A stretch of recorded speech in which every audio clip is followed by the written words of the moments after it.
بسم الله الرحمن الرحيم.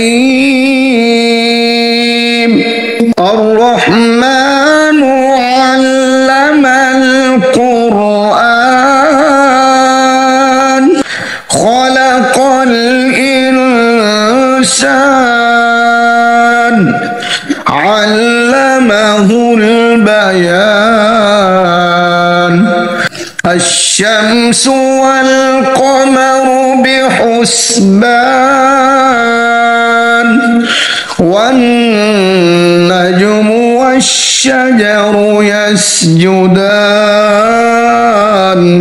والسماء رفعها ووضع الميزان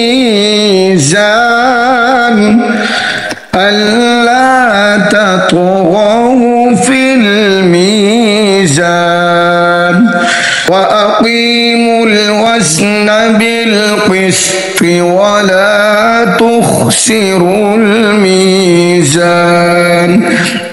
والأرض وضعها للأنام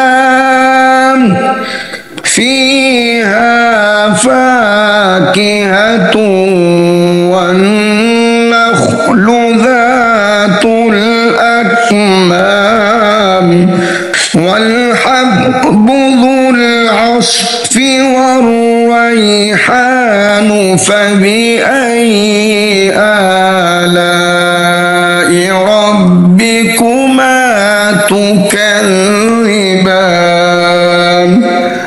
خلق الإنسان من صلصال كالفخار